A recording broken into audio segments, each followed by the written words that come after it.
Canada is made up of monopolies. Banking, groceries, airlines, cell phones, home internet, even beer. Across almost every sector and industry, monopolies and oligopolies reign supreme. And there are few winners and many losers when there's less competition. Lower investment, lower productivity, fewer startups, higher prices, worse service, lower wages, and more wealth inequality. More monopolies means that Canadians pay the highest fees in the world for less.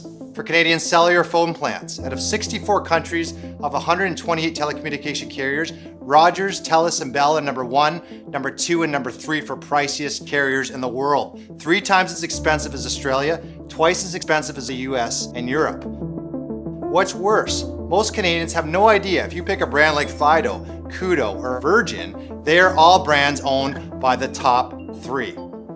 2 airlines in Canada control over 80% of all the business.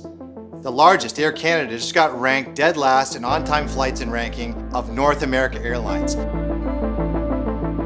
6 Canadian banks own 87% of all the Canadian mortgages. But with the government approving the merger of the number 1 bank, RBC, buying the number 7 bank, HSBC, it is now 6 banks controlling 90% of all the mortgages.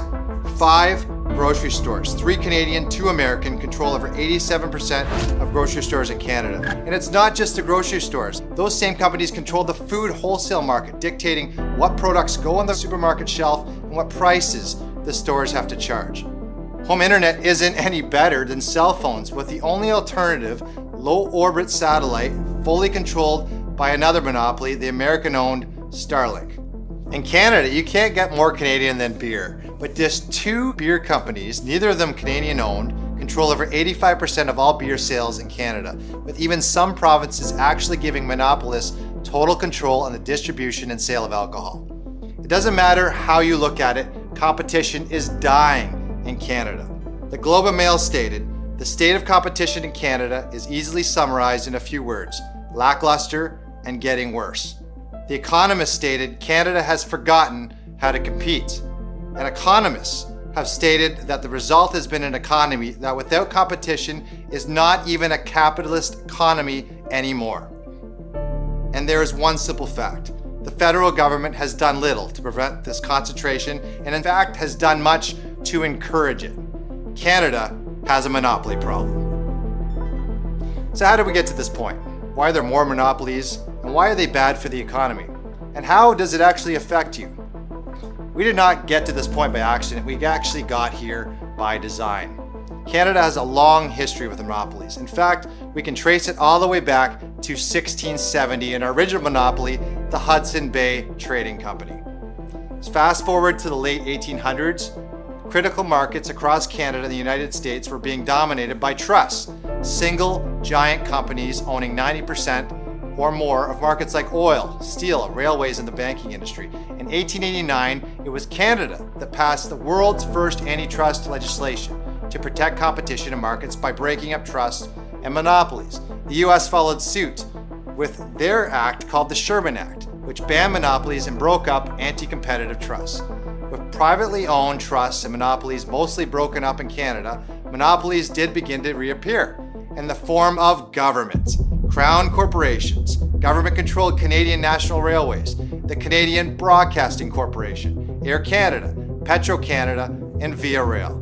These government-owned monopolies lorded over Canada until the 1980s, when the American stance on monopolies shifted towards deregulation, a stance which Canada soon followed. Crown corporations were privatized and their markets deregulated, but Canada still didn't get it right. In fact, it got worse.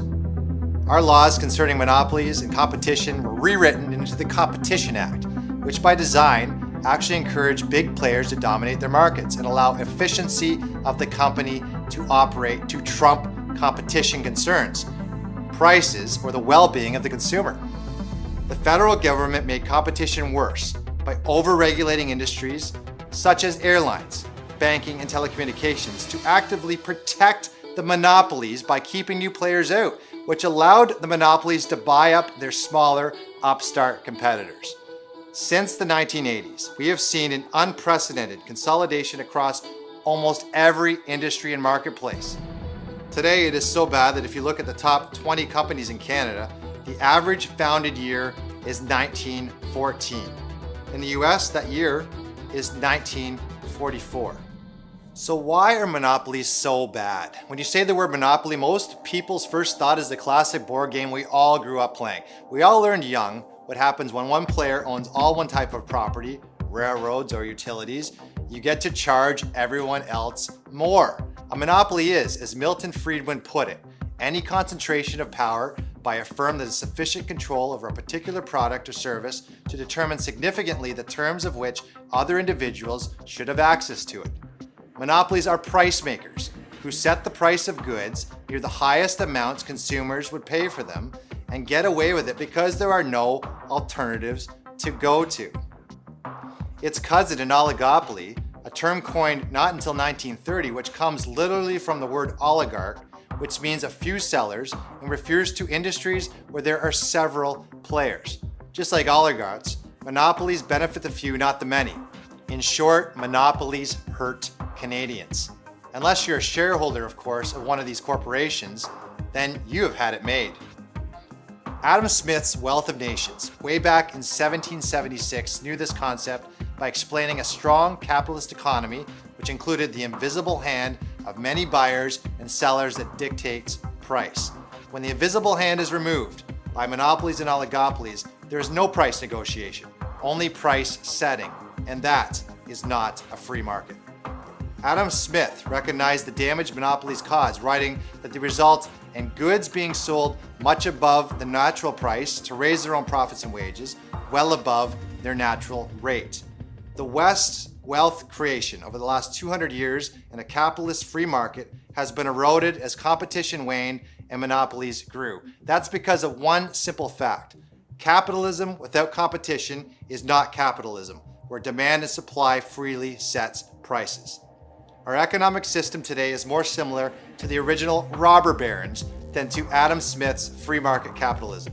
Robber barons were the medieval German lords who would charge commoners ever-increasing tolls to use their roads, claiming it was needed to maintain the infrastructure, but then pocket all the money and never improve the roads. Sound familiar? More and more, markets are getting heavily concentrated by a few massive companies. The biggest companies are being less and less challenged by new entrants, or worse, are keeping competitive companies out by buying them. It has gotten harder for a new company to enter a market. After this government said it wanted to create competition, there is less competition. After 8 years of this liberal NDP government, there is only mergers and acquisitions. While competitors, the entrepreneurs, have actually shrunk. Since 2007, the number of publicly listed companies in Canada has dropped 17%. Adam Smith was 100% correct about monopolies resulting in higher prices. Since 1994, 95% of all mergers in monopoly markets have resulted in higher prices. However, modern research shown that the cost of monopolies is actually much, much worse than what Smith imagined 350 years ago. In addition to the higher prices, monopolies also result in lower wages and higher income inequality, which is bad news for Canadian workers. Corporate giants have been able to squeeze workers' wages as there is little choices for employment, and dozens of studies show how monopolies drive income inequality. Wages have been shown to decrease 15 to 25% in monopoly markets. Competitors have even been known to collude to keep wage growth down, as employees have less choices to where to provide their skill sets. Besides wages, startups, the competitors, are now at an all-time low. And since the late 70s, we've seen a steady decline in the creation of new firms, new competitors, and more companies exiting than entering the market. Without the dynamic, innovative pressures competitors bring to markets, productivity has dropped as established firms get entrenched and complacent without competitive pressures. With less startups, there are fewer firms to invest in. Between 2014 and 2021, business investment in Canada fell 20%, and businesses invested less in themselves and less in R&D. Thanks to our monopoly problem, instead of innovation, lower prices, better quality products, and better consumer services that competition brings, Canada has rising prices, lower wages,